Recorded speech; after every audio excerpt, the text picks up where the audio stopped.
Hey guys, welcome back to my channel. Today I'm sharing with you my favorite pie recipe.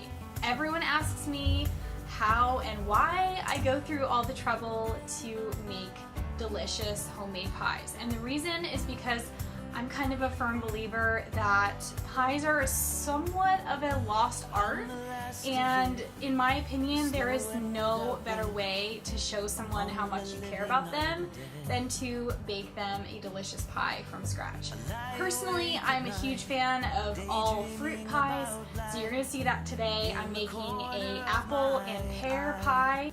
You can determine what kind of pie you're going to make based on what is in season, which I personally love to do, and at different times of the year certain fruits are in season and it's the perfect time to make the pie. So if you want to learn how to make the perfect pie from scratch, just keep on watching. Okay, so starting with our pie crust. In a medium-sized bowl, measure out 2.5 cups of flour, 1 tablespoon of sugar, and 1 whole cup of salted butter. I like the grass-fed butter from Kerrygold. It's just my absolute favorite. And you're just going to make sure that this is super cold. I like to put my butter in the freezer for about 30 minutes before I start making the crust. And just cut your pieces to about 1-inch dice. And just add that directly into your flour and sugar mixture.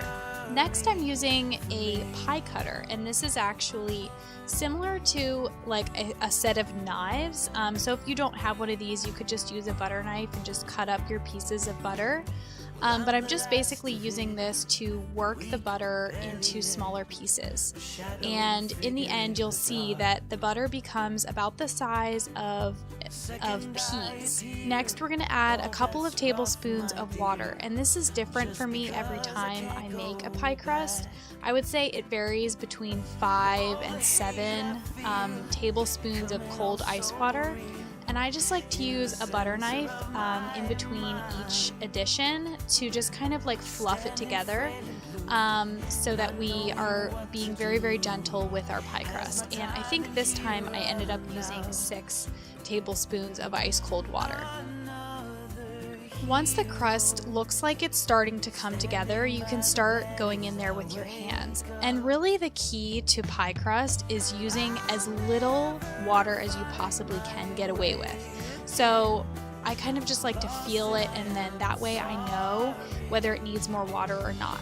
So next I'm just turning that out onto the counter and just going to very gently work it into a solid disc. And I'm just cutting that in half and wrapping each half in saran wrap. The pie dough will sit in the fridge for about 30 minutes while we make our filling. For this pie, I'm making an apple and pear pie, so I just wanted to quickly show you how I'm going to be peeling and then chopping up our apples and pears. If you're using any other kind of fruit, you don't need to do this step. Even with peaches, I kind of like the skin on it, so it's just with apples and pears I think that you would want to peel and then dice. And you're just going to do this until you have about 5 or 6 cups of fruit. And now this step is optional, but I just like to cook the apples just a little bit before I put them into the pie crust. So I'm just squeezing 1 whole lemon into the pan. And I'm going to add 1/3 cup of sugar, 1 teaspoon of cinnamon, and this is optional. If you're using any other kind of fruit, you won't need this. And then 2 tablespoons of cornstarch. If you don't have cornstarch, you could use about 1/4 cup of flour instead. I just prefer cornstarch because it has no taste or flavor. Then you're just gonna stir that around and just cook your apples down to soften them just a little bit. But again, this step is totally optional. If you're using any other kind of fruit, you can just totally skip the cooking step. Now we're going to roll out our pie crust. I just took 1 out of the refrigerator and I lightly dusted my countertop with flour. Then I'm just going to go in with my rolling pin and very gently and carefully roll this out so that it will fit inside the pie crust container And I just use my pie plate as a guide to make sure that it's going to fit. And I'm just using my rolling pin to help roll my crust up so that I can easily pick it up and put it in my pie plate.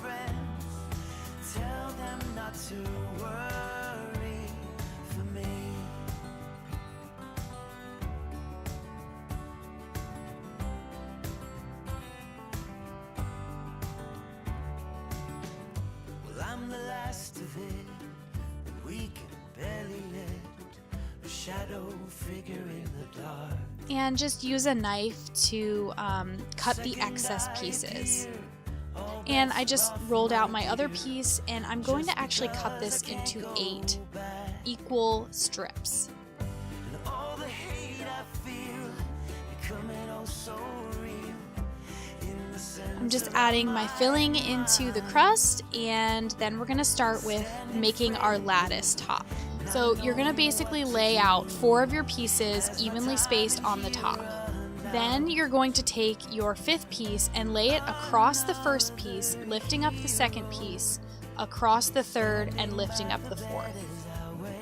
And there you have it. And you're just going to basically invert that for the next one.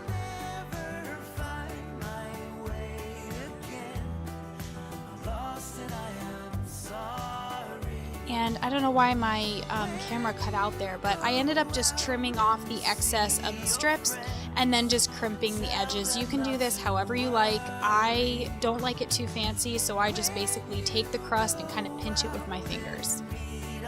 And that's it. We're just going to be throwing this in the oven at 425 degrees for the first 15 minutes. Then you're going to turn down your oven to 375 for about another 45 minutes. So in all, your pie will be in the oven for about an hour. I hope you guys enjoy this video. If you did, be sure to subscribe to my channel so that you don't miss any of my future videos, and I'll see you guys in my next one.